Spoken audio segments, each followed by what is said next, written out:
Muy buenos días a cada uno de ustedes, hermanos en Cristo. Sean bienvenidos cada uno de ustedes a este nuevo mensaje del Evangelio de Jesucristo que quiero compartir con cada uno de ustedes.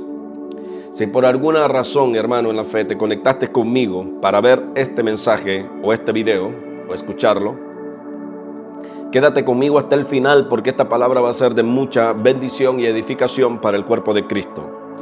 Hoy quiero predicar un mensaje que lo he titulado El arrepentimiento de muchos.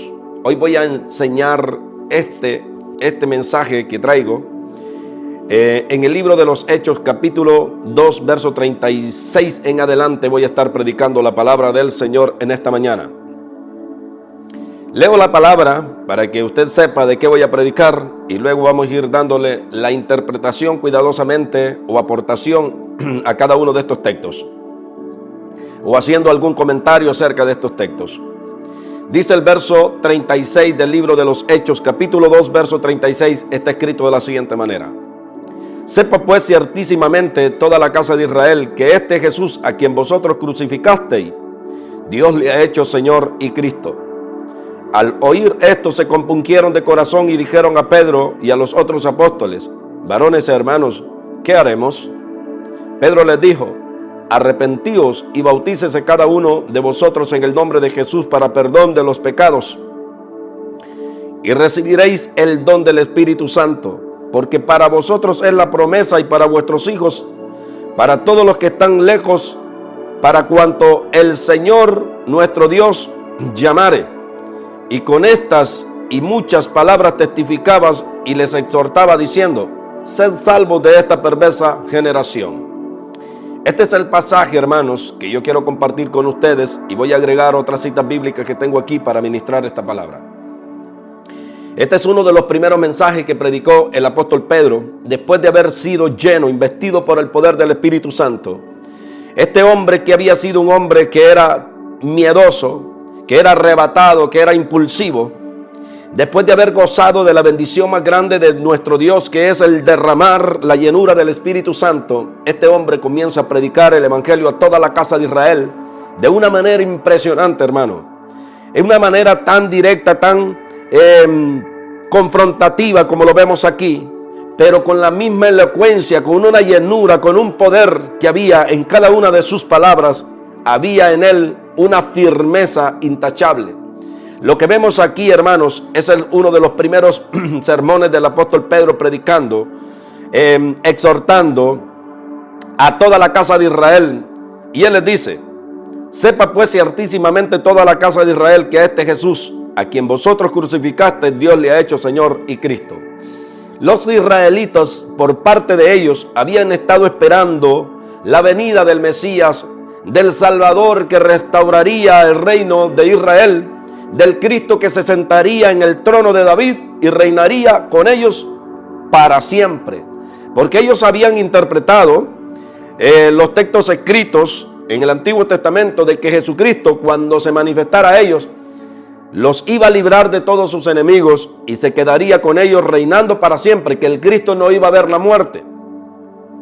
Yo no sé cómo ellos esperaban ver a Jesús y que Jesús viniera a este mundo y se quedara con ellos y que reinara para siempre si en ellos no había vida eterna. No sé si ellos iban a estar bien solo viendo de que Jesucristo siguiera viviendo y las generaciones muriendo y muriendo y muriendo y muriendo. Sus hijos nacían, morían, sus nietos nacían, morían, pero Cristo seguía vivo. Yo no miro el sentido de cómo ellos podían entender estos pasajes, porque ciertamente para que Jesús se quedara desde el día que Él vino a este mundo, entonces Él tuvo que haberle dado a todo Israel vida eterna, salvación. Pero los que ya habían muerto, ¿qué iba a hacer de ellos? Jesucristo los iba a resucitar y los iba a traer ahí, e iba a hacer una fiesta con ellos ahí mismo y se iba a quedar con ellos. No entiendo por qué ellos entendían las escrituras de esta manera. Ellos no creían de que tenían que morir y después de morir ellos resucitar para tener un cuerpo glorificado. Ellos nunca pensaron de que Jesucristo, el Cristo que ellos esperaban, iba a ver la muerte y que iba a resucitar con cuerpo glorificado. Por eso ellos no podían entender estos pasajes bíblicos. Entonces, no les cabía a ellos en la mente el que hayan matado al Cristo, Entonces viene Pedro y le redarguye su corazón, y lleno del poder del Espíritu Santo, Pedro les comienza a predicar. Sepan cada uno de ustedes, por si no lo saben, les dijo, que a este Cristo que ustedes mataron, Dios le ha hecho el Señor de todos nosotros. Entonces, ahora, cuando viene este descubrimiento y cuando viene este velo que les he quitado a esa generación, porque ese velo le fue quitado, si no le hubiera sido quitado, ellos no se hubieran compungido en sus corazones y se hubieran arrepentido ante la predicación de Pedro. Este velo les es removido y ellos se dan cuenta y comienzan ellos a ver por las escrituras de que esto estaba escrito y de que aconteciera de esta manera, que Cristo iba a ver la muerte, por todos los pasajes escritos por el salmista David, que había hablado de la muerte del cuerpo de Cristo, que no iba a haber corrupción y que no iba a ser dejado en el Hades. Todos esos pasajes ellos los conocían muy bien, pero no los habían entendido. Pero cuando Pedro viene y comienza a redarguir sus corazones por medio del Evangelio de Jesucristo, ellos comienzan a entender la palabra y entonces ahora viene el momento de que se deben arrepentir. Entonces, el verso 37 dice: al oír esto se compungieron de corazón y le dijeron a Pedro y a los otros apóstoles: varones hermanos, ¿qué haremos? Esta es la pregunta interesante que se encuentra aquí en este pasaje escrito. Porque ciertamente nosotros, el pueblo gentil, los que están descarriados del Evangelio de Cristo, los que no han venido a este conocimiento del Evangelio de la gracia, ciertamente están como estaba la casa de Israel en esos días, viviendo en este mundo, hablando de que son creyentes, que hacen sacrificios a sus dioses, a esto y lo otro, que conocen a Dios y en nombre de Dios hablan muchas cosas buenas. Pero cuando se llega el momento, hermanos, de que uno a estas personas le predique el Evangelio, entonces nos rechazan, entonces se dan la vuelta y se van. Entonces dicen: ¿por qué ustedes dicen cosas que nosotros no sabemos ni entendemos, que no hemos oído? A nosotros no nos han enseñado esas cosas que ustedes nos predican. Les parece extraño las palabras que nosotros les predicamos, aunque ciertamente hay un compungir en sus corazones, en su espíritu, porque se dan cuenta de que están mal. La gente allá afuera en la religión está perdida, están mal, están extraviados del camino del Evangelio. Y es necesario, hermanos, que nosotros a través de este Evangelio nosotros nos acerquemos a ellos y les prediquemos, porque hay dos grupos de personas. Hay gente que está metida en la religión, que ellos creen que haciendo sacrificios, que yendo a prenderle una velita al santo y a esto y a lo otro, con eso ellos ya se limpiaron de su culpa, de su pecado, y ellos están bien con Dios. Entonces, hay otra gente que definitivamente rechaza todo lo que tiene que ver con Dios. Pero muchas de esas personas, sin saberlo, ellos han sido seleccionados para salvación y para vida eterna. En el libro de las memorias de Dios, en el libro que Dios escribió antes de que todas las cosas fueron hechas, ellos ya estaban escogidos para vida eterna. Aunque en este tiempo sean unos rebeldes, sean ellos transgresores de la ley, sean ellos unas gentes impías y paganas sin temor de Dios, con todo y eso en el principio Dios anotó su nombre de ellos para vida eterna. Entonces, ¿cuál es la misión? ¿Cuál es la misión? ¿Cuál es el trabajo de la iglesia? Ir sembrando el Evangelio, ir tocando puertas de los corazones y predicando la palabra para que cada uno de ellos sea despertado, sea compungido, para que la venda que tienen en sus ojos sea quitada. Lo que pasó aquí en este pasaje bíblico fue lo mismo. El pueblo de Israel, aunque esperaban la venida del Mesías, no conocían el tiempo de la visitación, no lo conocieron. Entonces, al ver Pedro de que esta gente por ignorancia había matado al Cristo, él comienza a predicarles el Evangelio. Y esto es lo que nosotros debemos hacer, hermanos, comenzar a predicarle a toda esa gente que por ignorancia hacen tantos sacrificios a sus dioses y les pagan tributos y les dan ofrenda y se golpean el lomo y se van de rodillas caminando porque no conocen el Evangelio de Cristo. Entonces, esa gente tiene una vela en sus ojos y nosotros a través del Evangelio de la gracia debemos predicarles para que ellos vengan a Jesucristo, corran a Jesús. Entonces, esta gente estaba esperando a Jesús y ahora se dan cuenta de que lo acaban de matar. Y entra en ellos un compungir en su espíritu y dicen: varones hermanos, ¿y ahora nosotros qué haremos? Esa es la pregunta que tú te debes hacer, tú que me ves a través de este video. Tú que estás apartado del camino de Dios, tú que nunca te has entregado a Jesús, debes hacerte esta misma pregunta. ¿qué debo hacer para ser salvo? Y ahora que yo estoy escuchando esta verdad, que es necesario que yo me arrepienta, ¿qué debo hacer para ser salvo? Esta es una de las interrogantes que debe subir en nuestro corazón continuamente. ¿Qué debo hacer para agradar a Dios? ¿Qué debo hacer para ser salvo? ¿Qué debo hacer para volverme de este mal camino? Porque hay gente que ha blasfemado el nombre de Dios, que usan el nombre de Dios en vano, que a cada momento están mencionando el nombre del Señor, pero para aprobar sus propias boberías, estupideces. Cuando la palabra de Dios dice que no debemos usar el nombre de nuestro Dios en vano, hay mucha gente usando el nombre del Señor en vano a cada instante y no se dan cuenta de que esto es pecado delante del camino de Dios. Entonces, cuando esta gente está así en su ignorancia y entienden todas estas cosas y entra en ellos el arrepentimiento, el Espíritu de Dios comienza a trabajar con ellos y entonces ellos empiezan a decir: hermanos, ¿y ahora nosotros qué haremos? ¿Crees que hay perdón para mí? ¿Crees que hay oportunidad para arrepentimiento, que yo me pueda arrepentir? Entonces es el momento de nosotros afirmarlos con la palabra y enseñarles las Escrituras y darles a ellos a entender que no importa el pecado que haya cometido, si se arrepiente de todo corazón y se vuelve a nuestro Dios, entonces ellos reciben perdón de pecados, sin importar si tú eres un criminal, sin importar si tú eres un adicto, sin importar si tú eres un ladrón, un mentiroso, sin importar si eres un borracho, un adicto a las drogas, lo que seas. Jesucristo te perdona tus pecados si tú voluntariamente lo aceptas, le reconoces de que Él es Dios, perdonador de nuestros pecados. Entonces tú tienes el perdón y por ende la vida eterna. Aquí no hay nadie que se pueda excluir de venir a este camino de salvación. El camino del evangelio no es camino de religión, no es camino de la religión así como lo tienen allá afuera. El camino del evangelio, dijo Pablo, es de arrepentimiento, es de poder para todos aquellos que en él confían. No me avergüenzo del evangelio porque es poder de Dios para salvación de todo aquel que en él cree, dice Pablo en otras palabras, escritas en el libro del evangelio de la gracia. Entonces, esta casa de Israel aquí están ahora cara a cara y Pedro les está predicando el evangelio y Pedro los está confrontando duramente. Entonces ellos dicen: varones hermanos, ¿qué haremos?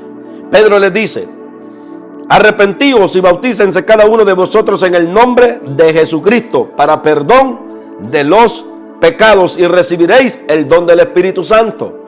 Una vez que la gente entiende de que está mal, que la religión no le puede dar vida eterna, porque la religión a usted no lo va a salvar.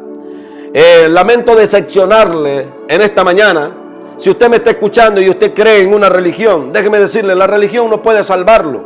La religión por sí mismo no tiene vida, no es Dios, no puede perdonar pecados. Entonces usted, andando en ese camino, usted está en sus pecados. Sus pecados no han sido limpiados por sacrificio que usted crea que ha hecho, o por algún pacto que usted haya hecho, o por palabras que usted le haya prometido ahí al sacerdote o al ministro. No, usted no es salvo. Usted tiene su salvación cuando usted confiesa su pecado delante de Dios y se arrepiente y confiesa a Jesucristo como único y suficiente Salvador. Entonces es ahí donde usted obtiene el pecado. Y luego, después de que se le ha sido revelado a usted el camino del arrepentimiento, usted debe hacer un segundo paso, que es el que dice Pedro aquí: bautizarse en el nombre de Jesucristo para perdón de pecados y recibiréis el don del Espíritu Santo, dice Pedro aquí. Entonces, exclusivamente Pedro dice aquí, no como Jesús lo había mandado en Mateo,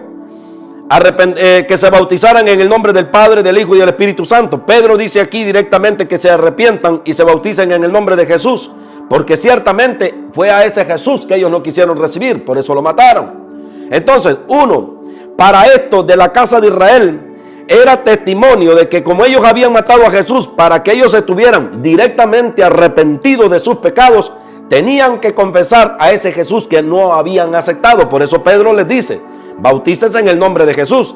Y no es porque esto sea el procedimiento bautismal que Jesucristo había enseñado. El procedimiento es Padre, Hijo y Espíritu Santo para cuando nosotros nos bautizamos. Esto es para nosotros, pero para la casa de Israel en esos días era en el nombre de Jesucristo, simple y sencillamente por la razón de que como ellos no habían aceptado a Jesús, porque ellos decían que Jesús era hijo de María y de José, por eso no lo aceptaron y por eso lo entregaron a la cruz y por eso lo mataron. Entonces, Pedro les dice directamente: a ese Jesús que ustedes crucificaron, en ese mismo Jesús y en ese mismo nombre se deben bautizar. Pero no es como enseñan los unicitarios, que solo en el nombre de Jesús nos debemos bautizar. Debemos nosotros entender el trasfondo escrito de este pasaje bíblico, porque Pedro les dijo a esa generación en particular: bautícense en el nombre de Jesús, porque ellos no creían en el Mesías, ellos le habían dado muerte. Entonces, para que esa gente que estaba viva todavía ahí se pudieran ser limpiados de sus pecados, ellos tenían que confesar, número uno, que no habían aceptado a Jesús y que ahora lo estaban aceptando. Número dos, que el bautismo lo debían hacer en el nombre de Jesús por el hecho de que ellos no habían creído y por eso lo habían matado. Número tres, porque había muchos bautismos. Estaba el bautismo que enseñaba Juan, estaba el bautismo que les está diciendo, el bautismo en el nombre de Jesús. Estaba el bautismo de lo que hacían los herodianos, porque ellos también bautizaban gentes. Los fariseos bautizaban gente, los saduceos yo creo que también. Y había muchos bautismos, incluso hasta un bautismo por los muertos. Entonces, para diferenciar el bautismo correctamente, Pedro les dice directamente: bautícese en el nombre de Jesús, que ese es el verdadero bautismo. Entonces, van a recibir el perdón de pecados y por ende, dijo, el don del Espíritu Santo. ¿Por qué? Porque ellos habían sido señalados para vida eterna. Ellos, en sus nombres, aunque ellos habían rechazado el Mesías, sus nombres aparecían en los libros del Señor, de que Dios había dicho de que esa generación, a muchos de ellos Dios los iba a salvar. Es por eso que Pedro les está predicando la palabra. Es por eso, hermano y amigo y compañero de trabajo, cuando se te predica el Evangelio, no creas tú de que se te predica simple y sencillamente porque nosotros somos fanáticos. Nosotros tenemos una responsabilidad de predicar el Evangelio, pero es que seguramente, aunque tú no lo sabes, tú fuiste señalado para vida eterna. Y justamente el Espíritu de Dios tiene esa capacidad de guiarnos a nosotros y predicarte el Evangelio directamente a ti, porque Él nos da testimonio de que tú fuiste señalado para vida eterna. Entonces, no te molestes, no te ofenda cuando alguien te predique el Evangelio, porque aunque tú no lo sepas, porque estás cegado, tu entendimiento, tu vista espiritual está cegada, por eso tú no sabes de que fuiste señalado para la salvación, para recibir perdón de tus pecados. Entonces, curiosamente el Espíritu de Dios nos va a guiar a ese tipo de personas, y aunque los vemos nosotros perdidos en el pecado, perdidos nosotros en adulterio y en todo tipo de vicios, nosotros vamos y les predicamos el Evangelio y sembramos la semilla de la fe en sus corazones, porque ellos también fueron señalados para vida eterna. Esta generación era justamente la generación que había matado al Mesías. Pero el apóstol Pedro les dice aquí: para que venga el don del Espíritu Santo sobre vosotros. El verso 39 dice: porque para vosotros es la promesa, y para vuestros hijos, y para todos los que están lejos, para cuanto el Señor nuestro Dios llamare. Esta gente, desde antes de la fundación del mundo, Dios los había llamado para arrepentimiento, para vida eterna. Por eso Pedro les dice: para vosotros es la promesa, porque Pedro, por el Espíritu Santo, él sabía que esta gente había sido señalada. Aunque habían matado al Cristo, esta gente estaban en plan de salvación y en plan de arrepentimiento delante de la presencia de Dios. Es por eso, hermanos, que usted que predique el Evangelio no debe hacer acepción de personas. Por malo que usted mire a ese hombre o esa mujer, usted, si siente en su corazón anunciar el Evangelio de Cristo, vaya y predíqueles, porque usted no sabe si esa persona fue señalada desde antes de la fundación del mundo para venir al arrepentimiento y al conocimiento de la palabra de Dios. Entonces, nosotros debemos aprender a ser guiados por el Espíritu Santo para nosotros anunciar el Evangelio. Yo instantáneamente, de que tengo conexión con la vista de una persona, yo sé, el Espíritu pone en mi corazón de que yo debo predicarle el Evangelio a la persona, porque yo sé, yo puedo ver en ellos de que ellos fueron señalados para vida eterna. Yo les puedo contar muchísimos testimonios de personas a las cuales yo he evangelizado y me han dicho de que tal vez andan descarriados, o que tal vez ellos han sentido el deseo de conocer este camino, pero ellos no saben cómo acercarse a Dios. Yo tengo muchos testimonios, porque para la gloria de Dios, en mis trabajos, a donde sea que yo voy, yo predico el Evangelio. No me avergüenzo del Evangelio. No soy un predicador de cuatro paredes que le predico a mis hermanos, solo en mis hermanos en la congregación. Yo doy testimonio de este Evangelio a ricos, a pobres, a grandes, a esclavos y a libres. Yo les predico esta palabra, porque cada persona que tiene un cruce de palabras conmigo. Jesucristo en el día del juicio, si esa persona se perdió, va a ser responsabilidad mía y responsabilidad suya. Si usted tuvo contacto, intercambiaron palabras y tuvo un diálogo con esa persona, Jesucristo le va a demandar esa alma, porque en esa plática que estaba tan buena y tan interesante, usted tuvo que haberla cortado y comenzar a predicar el evangelio. Es lo que yo hago. Hay gente que me quiere enredar en sus palabras, pero yo le digo, mira, la plática está buena, pero yo le digo directamente, ¿ya eres salvo? ¿Ya te arrepentiste de tus pecados? ¿Sabes tú que Jesucristo está a punto de venir por una iglesia? Y sabes que todos aquellos que no hayan recibido a Jesucristo, el único salvador y perdonador de pecados, están condenados. Tú lo sabes. Conoces la responsabilidad de lo que es estar en este mundo, que no solo es venir, comer, dormir, trabajar y morirnos y luego ir a descansar. No, después de que tú mueras hay un juicio eterno y tú lo debes saber, y comienzo yo a predicarles el evangelio. Entonces ellos comienzan a compungirse en sus espíritus y me comienzan a decir, mira hermano, yo he sido cristiano, yo me aparté, y allí comienzo a conocer un poquito más de la vida de ellos. Entonces, no solo sé de que estaban apartados, no solo saben de que yo soy cristiano, sino que no me avergüenzo del evangelio. Y a partir de ese momento ellos me comienzan a ver con otros ojos, me comienzan a respetar porque saben de que soy ministro del evangelio de Cristo y que no me avergüenzo de predicar este evangelio. Pero hay gente que predican este evangelio solo por amor, quizás al dinero, y no predican la palabra de Dios, quieren predicarla solo en sus iglesias. No, hermano, este evangelio se predica por amor, este evangelio se predica por compromiso, porque nosotros también estábamos perdidos, y gracias a que gente se acercó hombro a hombro a predicarnos la palabra, nosotros nos arrepentimos. Si no, nosotros no nos hubiéramos arrepentido de nuestros pecados, estuviéramos perdidos. Yo me recuerdo a la edad de 19 años, yo andaba más perdido que Belcebú y que Barrabás, hermanos, perdonando las expresiones. Y yo era un hombre que me encantaba la música, yo cantaba música todo el día y dormía con la música y escuchaba la música todo el santo día. Yo era adicto a la música. Y Dios me puso al par a un cristiano de esos que no se avergonzaban de predicar el evangelio. Y este hombre con amor me comenzó a evangelizar en un trabajo. Y cada día que yo decía una mala palabra, entonces él me decía, algún día esa boca va a predicar el evangelio de Cristo. Él nunca me confrontó a mí y no me decía, oye, vulgar, cállate la boca, sino que él me decía, algún día tú vas a predicar a Cristo y esos labios que ahora no le sirven van a confesar el nombre de Cristo. Así me evangelizaba él. Y era tanto la persistencia de este hombre que yo no me pude resistir, hermano. Y Dios comenzó a trabajar. Yo cantaba música, de todo tipo de música, y él solo se reía y estaba ahí al par mío, trabajando al par en otra máquina conmigo, y él solo se reía y me decía, algún día esos labios van a adorar a Cristo. Y fue él creando un temor en mi corazón, que por respeto a este muchacho, yo ya no decía malas palabras, yo ya no cantaba música mundana, la cantaba ya a espaldas de él, porque me daba vergüenza, porque él siempre me decía palabras de fe, palabras de vida, decretaba vida sobre mí y no maldición ni muerte. Y hay muchos cristianos que solo miramos al impío hablar vulgaridades y los aborrecemos y decimos, impío, hijo del diablo ese, que se aleje de mí, me contamina con tanta basura que habla. No, hermanos, tú no eres un verdadero cristiano si tú haces excepción de personas y excluyes a toda esa gente que tú consideras mala y haces excepción de personas. Tú no has conocido a Cristo. Lamentablemente tú eres un hijo de Dios que avergüenza. ¿Por qué? Porque Dios no hace acepción de personas. El poder de Dios y la grandeza de Dios se compone y se encierra en que Él no desestima a nadie. ¿Y quiénes somos nosotros? Gente débil, pecadora, que cometemos pecado, que aún en el camino del evangelio cometemos falta, cometemos iniquidades delante de Dios, aún con conciencia de este evangelio. ¿Quiénes somos nosotros para decir, apártate de mí, pecador, no quiero hablar contigo? No, hermano, si hay gente a la que yo he aprendido a amar en mi vida, es a esa gente que es vulgar de labios, es sucia de labios, inmunda, porque yo sé que todo ese pecado puede ser removido en un momento de arrepentimiento. Todo ese pecado y esa basura que hay en sus labios es quitada, hermano.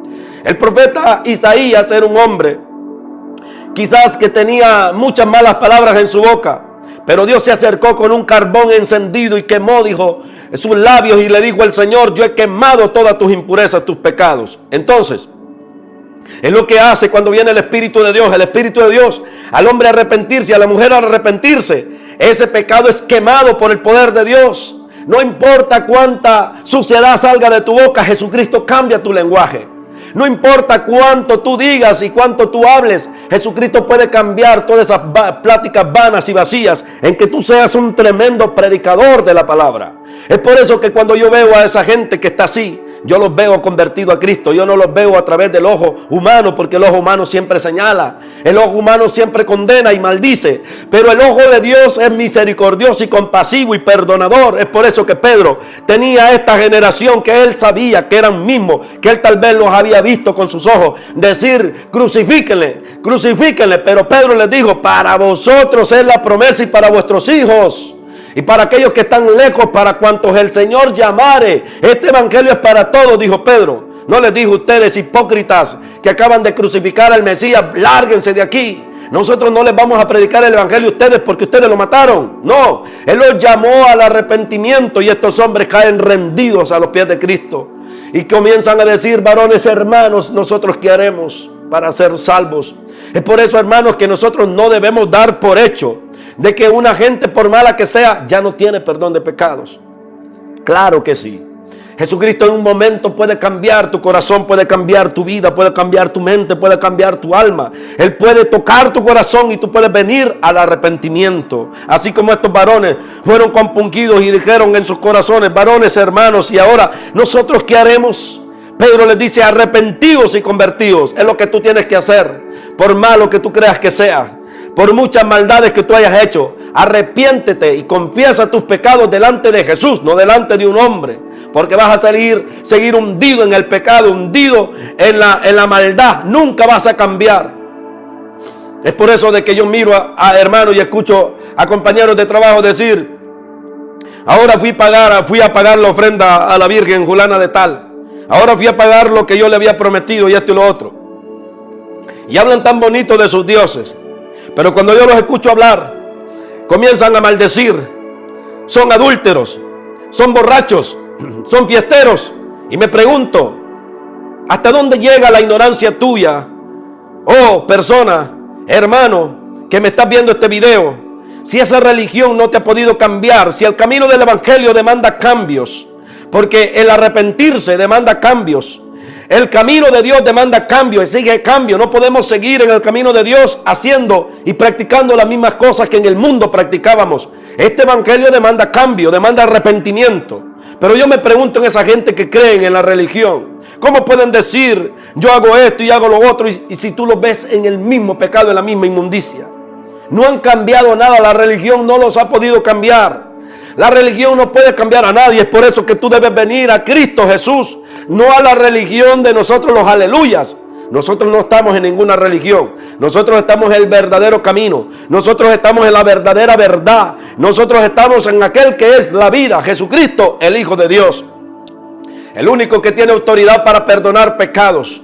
El único que puede limpiarnos de toda nuestra maldad es aquel que nunca cometió pecado. Pero otro pecador, ¿qué puede hacer por mí o por ti? Nada, hermanos, no puede hacer nada por ti. En vano está que tú te encierres en ese cuarto diciéndole: mira, yo cometí todos estos pecados. Y que este mentiroso te diga a ti: oh, mira, hermano, haz esto y lo otro, y ya tus pecados te son perdonados. Hermano, no puedas recibir perdón de pecados jamás, porque él también es un pecador. La misma ley nos enseña estos misterios a nosotros y nos dice la palabra de que los sacerdotes del Antiguo Testamento, como Aarón y todos los que fueron escogidos por Dios para ser sacerdotes, dice Pablo, eran sujetos a debilidad. Todavía tenían que ofrecer un sacrificio por los pecados de ellos y otro sacrificio, dice, por el pecado del pueblo. Entonces no seamos nosotros tan ignorantes y tan faltos de conocimiento que no hemos leído la palabra de Dios, que los ministros, los pastores, los sacerdotes, todos cometemos faltas delante de Dios. Este es tu servidor que te anuncia esta verdad. También comete pecados, también comete faltas. No soy perfecto, pero estoy en el camino de la gracia y creo que Jesucristo es más que suficiente para perdonarme todos mis pecados. Entonces sigo avanzando de la mano de Cristo, avanzando cada día y creyendo de que Él es suficiente para perdonar mis pecados y darme vida eterna el día que yo perezca. Entonces, esto de lo que Pedro les predica a estos hombres se arrepienten de sus pecados y seguramente si fueron bautizados, En el nombre de Jesús, aquel el que ellos habían negado anteriormente, porque esto no fue lo que Jesucristo había mandado. Jesucristo dijo que se bautizaran en el nombre del Padre, del Hijo y del Espíritu Santo. Pero como esta generación había negado al Mesías, entonces Pedro les dice: arrepiéntanse y confiesen ese nombre que ustedes no quisieron confesarlo cuando estaba él vivo y lo entregaron a la muerte y muerte de cruz. Ahora lo van a confesar si quieren perdón de pecados. Entonces fue por eso que Pedro se le hizo fácil decirle: bautícense en el nombre de Jesús. Este es el mensaje, hermano, que yo quería compartir con cada uno de ustedes. Si esta palabra le ha sido de bendición, edificación, yo le pido, hermano, que si todavía usted no se ha suscrito a mi canal, suscríbase. Déjenos ahí su apoyo, tome su tiempo ahí cuando mire esta predicación y dele ahí la campanita y suscríbase a mi canal. Déjenos ahí su apoyo y comparte este enlace con todos sus amigos y contactos para que ellos se den cuenta de este mensaje que nosotros estamos predicando y vengan al conocimiento y al arrepentimiento de todos sus pecados y confiesen a Jesús como único y suficiente Salvador de sus vidas y de sus almas. Entonces, este es su servidor Lester López desde Dallas, Texas, Estados Unidos, predicando el Evangelio para todas las naciones. Si tú has visto este mensaje, comparte este mensaje. En el nombre de Jesús, amén y amén. La paz de Dios sea sobre cada uno de ustedes, hermanos en Cristo. Nos veremos la próxima semana, si Dios así lo permite. En el nombre de Jesús, amén y amén.